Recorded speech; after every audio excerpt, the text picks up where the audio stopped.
Srila Bhaktisiddhanta Sarasvati Thakur ki jai. So it's February 17, 2025, Hillsborough, North Carolina. Today is the appearance day of Srila Bhaktisiddhanta Sarasvati Thakur. It's also the disappearance day of Purushottama Das. I wanted to read a little bit about Purushottama Das. So this is from CC Adi 11.8-239. The 23rd and 24th prominent devotees of Nityananda Prabhu were Sadashiva Kaviraj and his son Purushottama Das, who was the 10th Gopal. So Sadashiva Kaviraj was a doctor, and he was a manifestation of Chandravali Gopi, and his son is the 10th Gopal. Since birth, Purushottama Das was merged in the service of the lotus feet of Lord Nityananda Prabhu, and he was always engaged in childish play with Lord Krishna. Sadashiva Kaviraj was, this is from Chaitanya Bhagavat, Anja 5, 741-742. Sadashiva Kaviraj was extremely fortunate. His son's name was Sri Purushottama Das. He was never externally conscious of his material body. Nityananda Chandra enacted many pastimes from within his heart. So that's pretty nice, huh? I thought we could say the pranam mantras to Srila Bhaktisiddhanta Sarasvati Thakur. Nama Om Vishnu Padaya Krishna Prastaya Bhutale Srimati Bhaktisiddhanta Sarasvati iti namane Shri Vaishnava Devi Dayitai Kripabdaye Krishna Sambandha Vijnana Dayane Prabhave Namaha Madhura Jvala Premaja Shri Rupanuga Bhaktida Shri Gora Karuna Shakti Vigrahaya Namostute Namaste Gauravani Shri Murtaye Dinatarane Rupanuga Varudhata Silanta Dayata Dharine. So Srila Bhaktisiddhanta Sarasvati appeared as the 5th son of Srila Bhaktivinoda Thakur. And so we are connected to him in the sense that the parampara goes through him, but also that he is actually literally in the family of Srila Bhaktivinoda Thakur. And when he was just a few months old, about 5 months old, it was the Rath Yatra festival in Jagannath Puri, where Srila Bhaktivinoda Thakur was living. And the cart stopped right outside his house, at which point his mother took the opportunity, because she was the magistrate's wife. They allowed her to go up on the cart with her baby.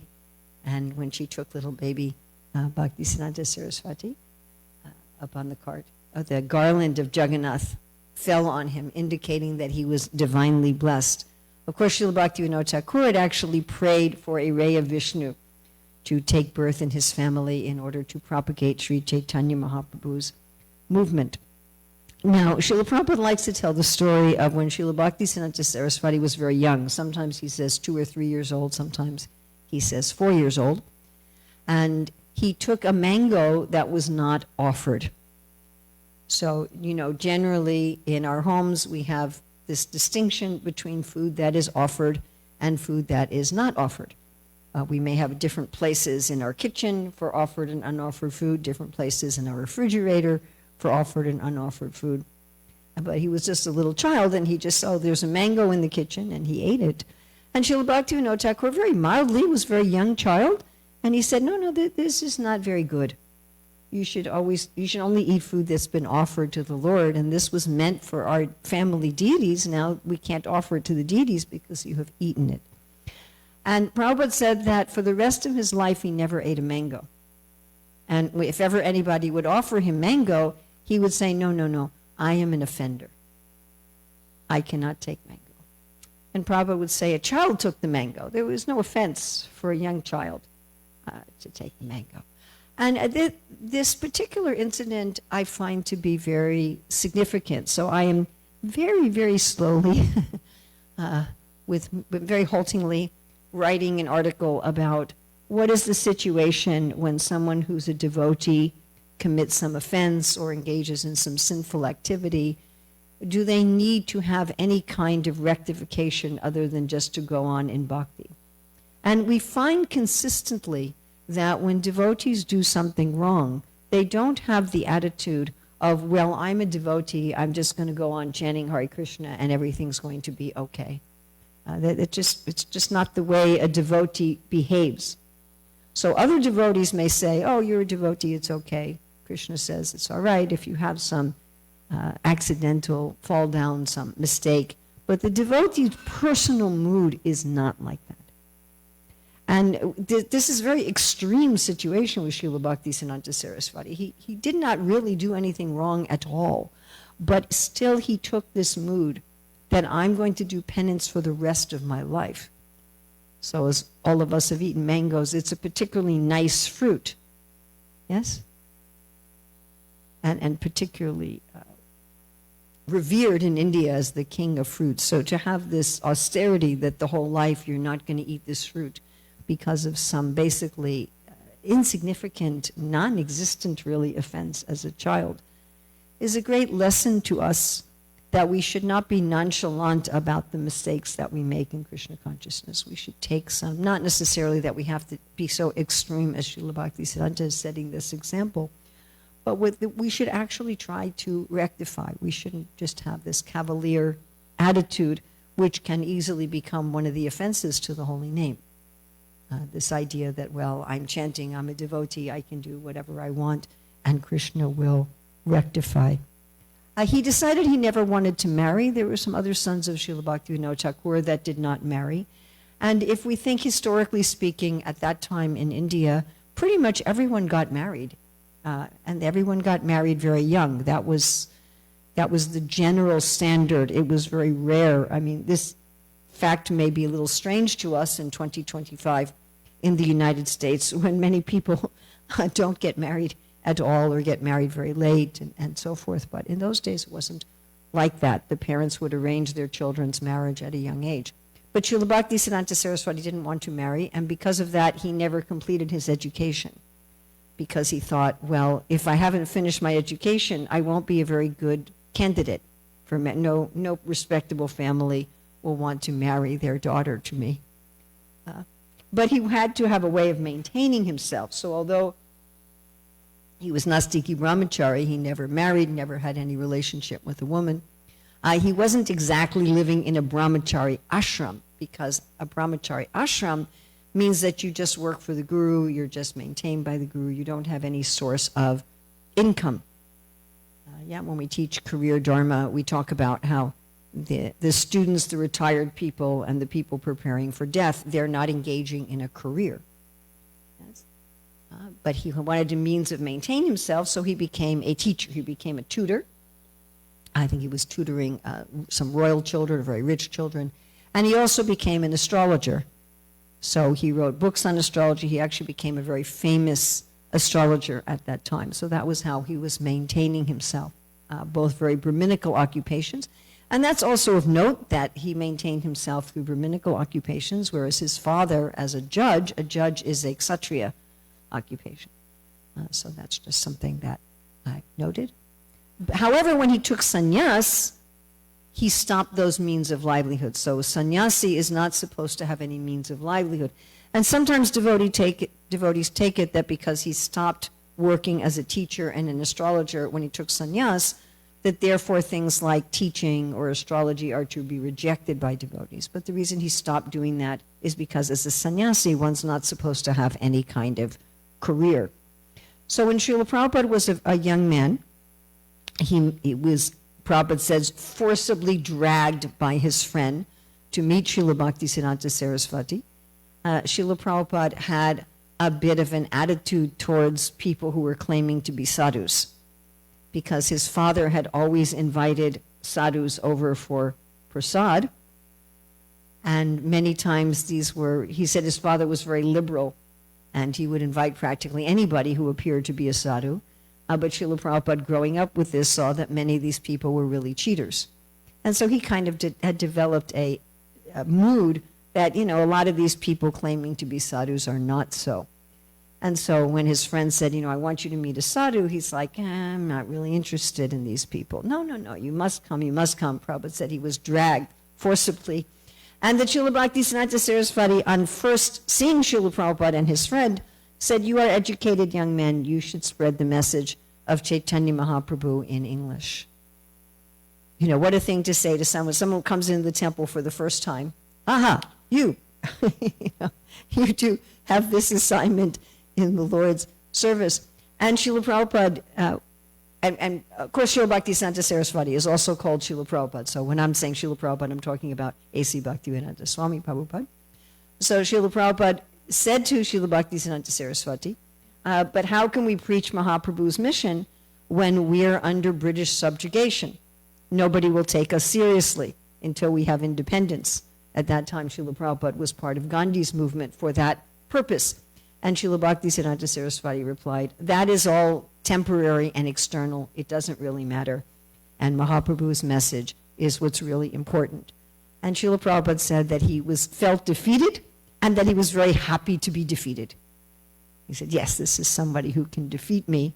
And that really encouraged Srila Prabhupada to hear more from Srila Bhaktisiddhanta. Although Srila Prabhupada says when he first heard from Bhaktisiddhanta, he could hardly understand anything he was saying. We know that Srila Bhakti, we're going to read some things from Srila Bhaktisiddhanta. His language is very high. His vocabulary, sentence structure, concepts are very high.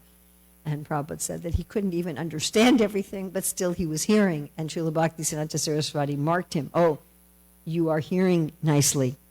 Right? Even one time, all the devotees went out on parikrama, and Prabhupada stayed to hear, and Srila Bhaktisiddhanta noted that. And Prabhupada talks about this order given by Srila Bhaktisiddhanta, and he said, at that time I was a young man, just recently married, and we had our first son was very young, and I was thinking, what can I do? I can't actually follow this instruction.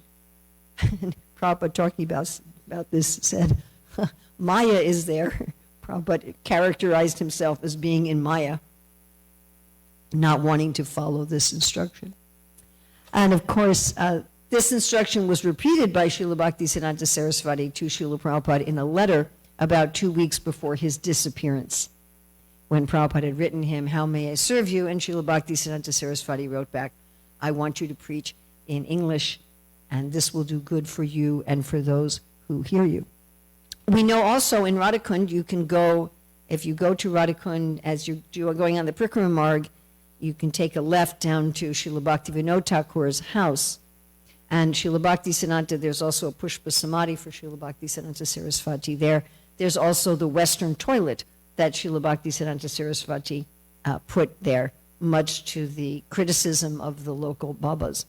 And he was there preaching on the Sri Ishopanishad, which also invoked the ire of the local Babas, like you're supposed to be preaching Govinda Lilamrita, not Ishopanishad. It was there that Srila Bhaktisiddhanta Sarasvati told Srila Prabhupada, if you ever get money, print books. He said, I would be willing. He said, we've built all these temples, and then people are just arguing about who's going to stay in what room. So better to sell the marble and print books. So I was thinking about what I was going to read from Srila Bhaktisiddhanta Sarasvati Thakur, and I hope you will indulge me that I'm going to read one of my favorite sections. It's more than a little controversial, and I was like, should I really read this? Should I really do this? And I might get in a lot of trouble, but anyway, there we go. So Srila Bhaktisiddhanta Sarasvati wrote an essay called Putana, and I'm not going to read the whole thing because I wouldn't even finish on time for reading the deities. But Srila Bhaktisiddhanta Sarasvati is comparing the appearance of baby Krishna to the awakening of devotion in the heart of a living entity, and that Kamsa tries to stop this. Kamsa as a metaphor for materialistic society, materialistic persons, tries to stop this immediately, tries to stop Krishna as a baby, and he sends his Putana to do this. And Srila Bhaktisiddhanta Sarasvati compares Putana to false gurus, to pseudo-religionists. And so we're going to start about one page into this, where he says, the church that has the best chance of survival in this damned world is that of atheism under the convenient guise of theism. The churches have always proved the staunchest upholders of the grossest form of worldliness, from which even the worst of the non-ecclesiastical criminals are found to recoil. Did you all follow that? Nope? Okay. So he's saying that the worst atheistic criminals they're repulsed by the gross form of worldliness that is propagated by the churches of the world. Is that a true statement even now? Definitely. Right? I mean, we have found gross evil done by materialistic people like Idi Amin and Hitler and Stalin, but we've also found grossly criminal activity propagated by religious institutions. Right now in the world, we consider that the main terrorists are related to Islam, and a few hundred years ago, the main terrorists were related to the Roman Catholic Church. And in the name of Christianity or in the name of Islam, so many innocent people were persecuted, tortured, killed, and so forth. Yes? I mean, you study the history of, say, Central and South America and what was done to the people there in the name of Jesus. And this was the kind of thing that Srila Bhaktisiddhanta was confronting also in British-ruled India. Then he goes on, it is not from any deliberate opposition to the ordained clergy that these observations are made. Now, we could speak quite a bit about this word ordained clergy. That generally religious organizations that prosper have not only ordained clergy, but also lay clergy. So ordained clergy is people who go through some kind of seminary usually, they get some kind of certification from the church that they're allowed to be clergy. We have something like that that's been happening in the Hare Krishna movement since 1978. Lay clergy is that anyone within the organization can take up the role of a teacher or a preacher, which of course we also have that. We have both in our Hare Krishna movement. The emphasis on ordained clergy tends to, sociologically speaking, historically speaking, tends to stymie or constrict a religion. The original purpose of the established churches of the world may not always be objectionable. So he's saying maybe there's some exceptions. But no stable, please note the word stable, no stable religious arrangement for instructing the masses has yet been successful. The Supreme Lord Sri Chaitanya Mahaprabhu, in pursuance of the teachings of the scriptures, enjoins all absence of conventionalism for the teachers of the eternal religion. It does not follow that the mechanical, I want you to note the word mechanical, we have the word stable, we have the word mechanical. It does not follow that the mechanical adoption of the unconventional life by any person will make him a fit teacher of religion. Regulation is necessary for controlling the inherent worldliness of conditioned souls. But no mechanical regulation has any value even for such a purpose. The bona fide teacher of religion is neither the product of nor the favorer of any mechanical system. In his hands, no system has likewise the chance of degenerating into a lifeless arrangement. So we have stable, mechanical, lifeless. The mere pursuit of fixed doctrines, you notice the word fixed? Doctrines is theology, philosophy. And fixed liturgies, liturgies is ritual, cannot hold a person to the true spirit of doctrine or liturgy. If you want to take what is a religion, you're really usually looking at least 2 and usually 4 factors. Some sort of philosophy or theology, some sort of ritual, what he's calling liturgies, some sort of practice, generally some sort of founder or a particular idea of God, particular incarnation, particular founder, and then fourthly, usually some particular organization that is dedicated to that particular founder or incarnation and that set of theology and that set of practices. Going on, the idea of an this is so heavy, folks. The idea of an organized church in an intelligible form indeed marks the close of the living spiritual movement. Should I read that again? Now, I'm the messenger here, folks. The idea of an organized church in an intelligible form indeed marks the close of the living spiritual movement. The great ecclesiastical means related to a church, establishments are the dikes and the dams to retain the current that cannot be held by such contrivances. They indeed dictate a desire on the part of the masses to exploit a spiritual movement for their own purpose. They also unmistakably indicate the end of the absolute and unconventional guidance of the bona fide spiritual teacher. In sociology, this is what they call the post-charismatic phase, that there's a bona fide teacher and then things become mechanical, lifeless, fixed, ultra-organized. The people of the world understand preventive systems. They have no idea at all of the unprevented, positive, eternal life. Neither can there be any earthly contrivance for the permanent preservation of the life eternal on this mundane plane on the popular scale. There are those, therefore, greatly mistaken, who are disposed to look forward to the amelioration, that means the destruction, of the worldly state in any worldly sense from the worldly success of any really spiritual movement. I'm going to read this again because what the point he's making here is often how we judge our success in the Hare Krishna movement. Those are therefore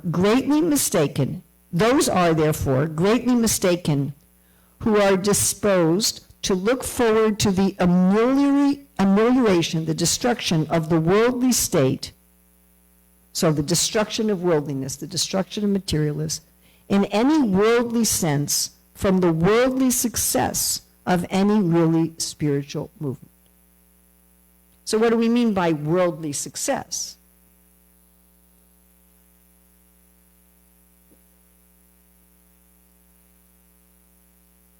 Amelioration. To cure. Well, to cure the worldly state, to get rid of it. To get rid of the worldly state. Yeah. Did I not? Okay. But by worldly success. So what do we mean by worldly success?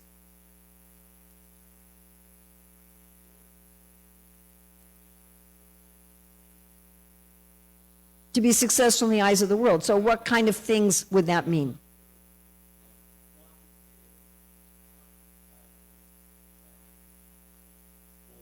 A quantifiable goal, yes.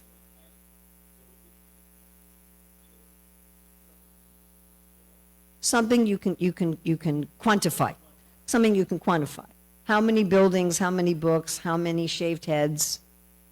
Does anybody shave their head anymore? I know a few people. You know, so these sort of things where you can quantify them and think, well, if we can measure like that, then we've gotten rid of worldliness.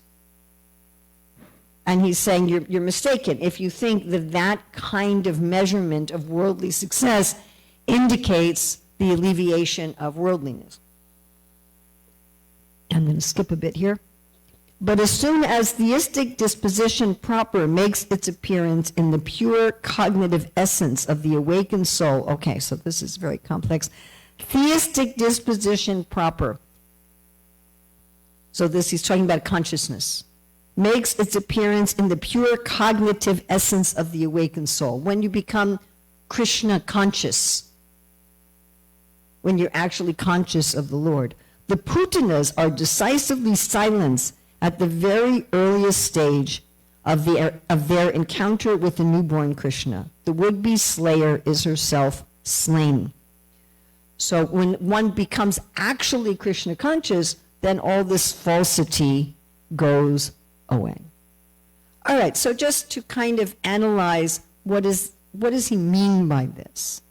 In my experience in the Hare Krishna movement, whenever I've brought up these statements of Srila Bhaktisiddhanta Sarasvati Thakur. And by the way, there's very similar statements from our Srila Prabhupada, many of which I've compiled. I have actually on my personal website quotes of these and similar quotes from Srila Prabhupada about how things like bureaucracy and centralization will spoil everything, they'll ruin everything. But I find that when I bring up these points and these quotes, the general response I get is dismissal. Dismissal. Well, Srila Bhaktisiddhanta Sarasvati established an organization, the Gaudiya Math. And just as a side note, my dear friends, after the disappearance of Srila Bhaktisiddhanta Sarasvati, the Gaudiya Math split up into many different Gaudiya Maths.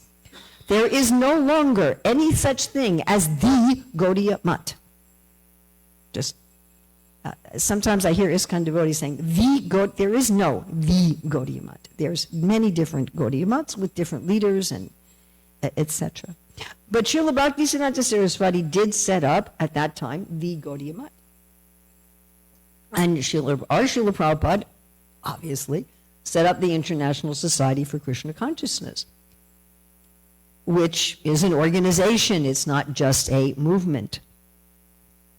So we might say, why are these two personalities, each of whom said that having some sort of a stable, mechanical, fixed, lifeless church is the end of spirituality?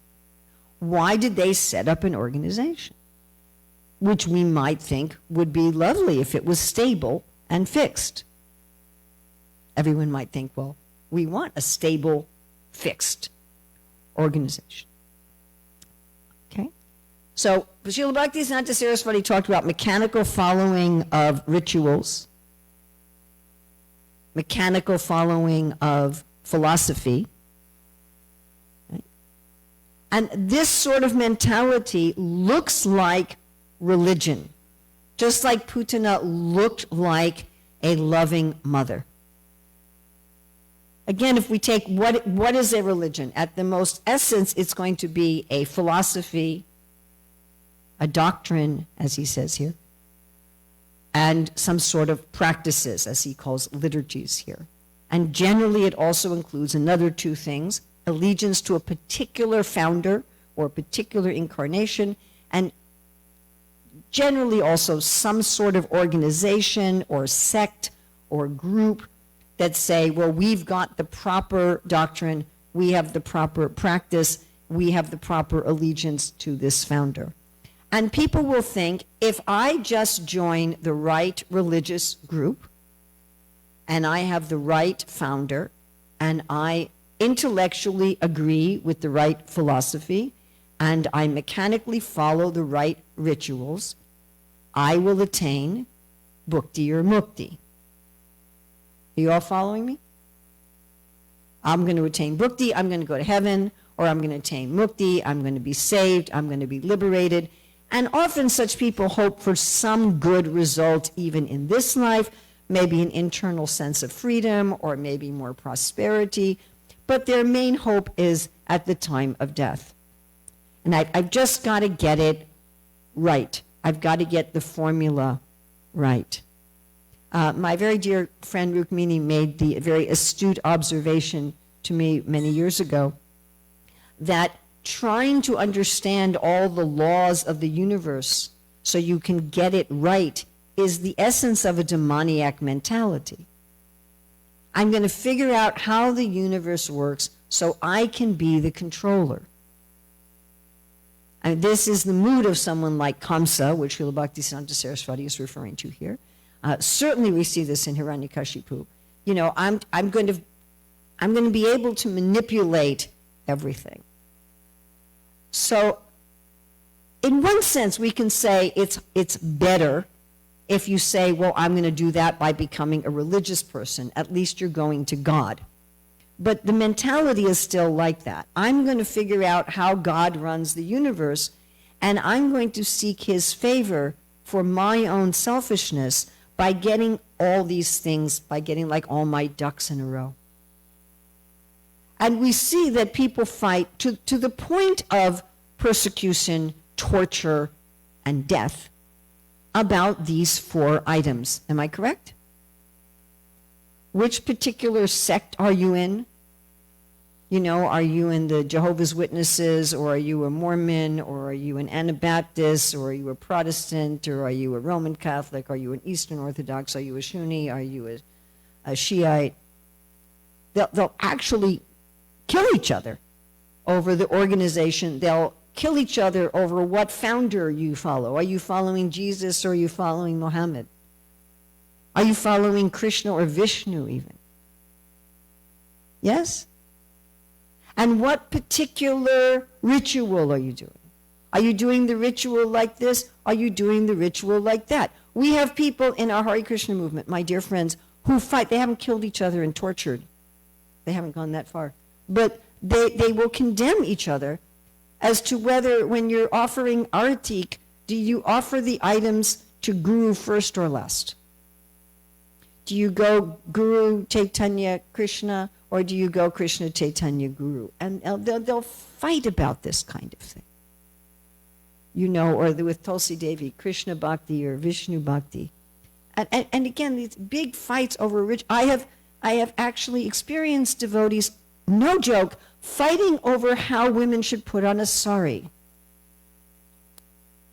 And my oldest son, I don't know if he still has it, but he had a book of 2,000 ways to wear saris traditionally. You know, and they'll fight about it, and how long the palu is, and you know, these kind of things.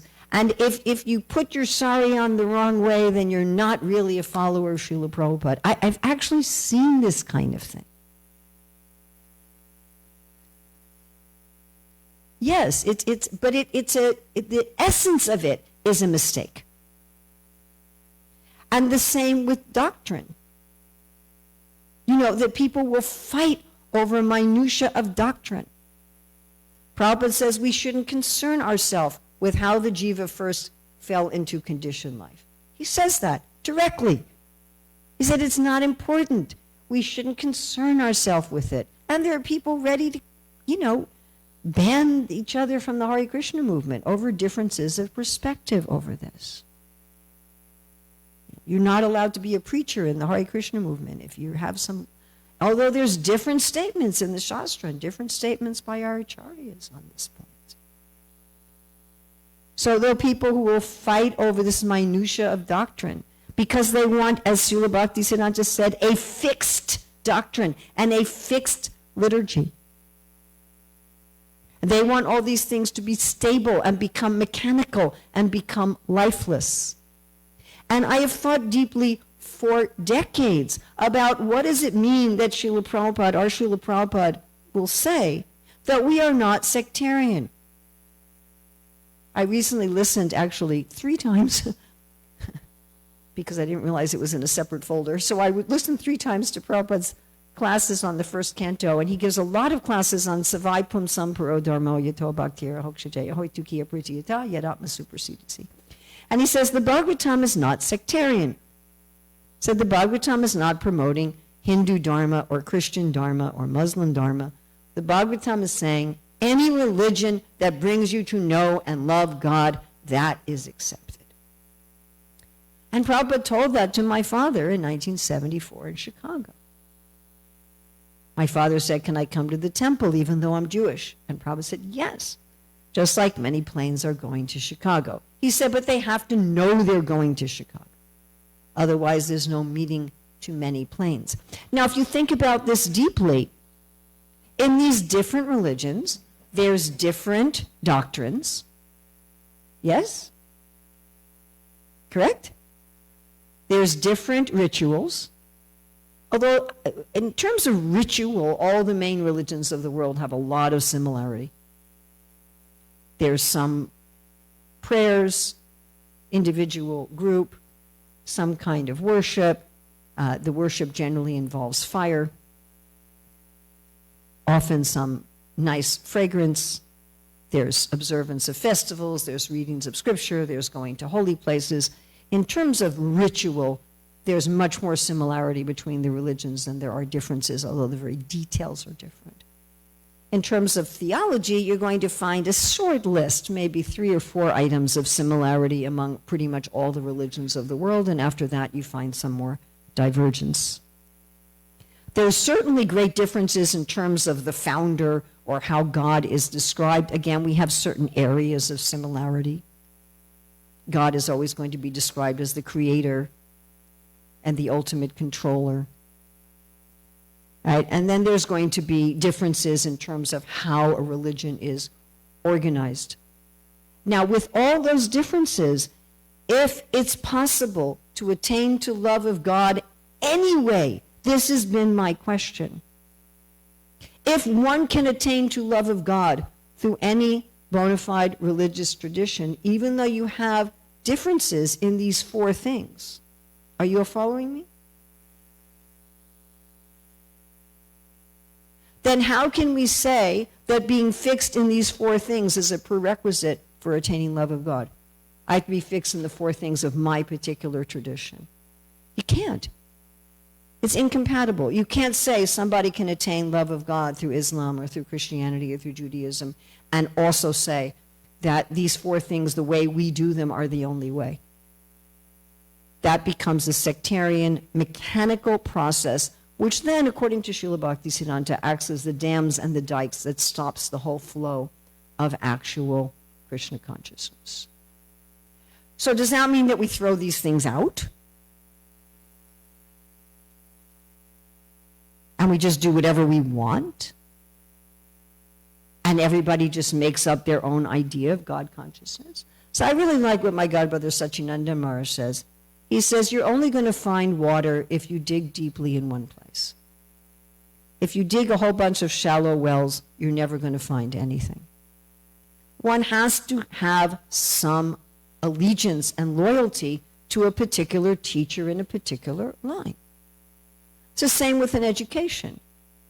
If you want a degree, you can't take a few classes from Duke and a few classes from NC State and a few classes from NC Central, and no one's ever going to give you a diploma.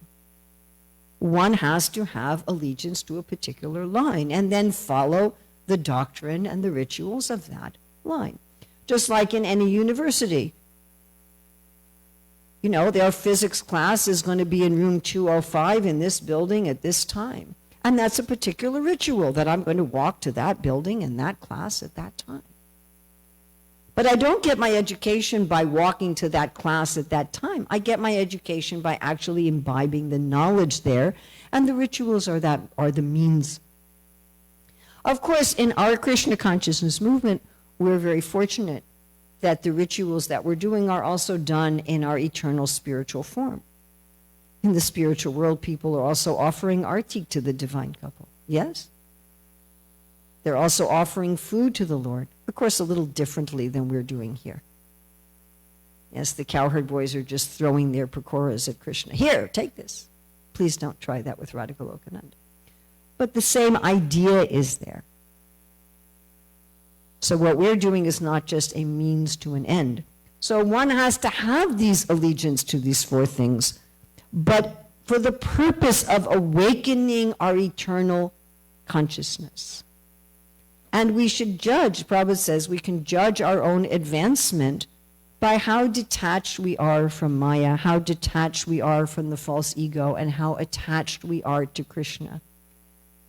Not by looking at some quantifiable things externally. We should do that, of course. As I said, you're not going to accomplish anything if you don't follow anyone, if you don't have the mercy of a devotee, if you're not following the instructions of a devotee. But we should come to the real essence. Srila Bhaktisiddhanta Sarasvati ki jai. Srila Purushottam Das ki jai. Srila Prabhupada ki jai.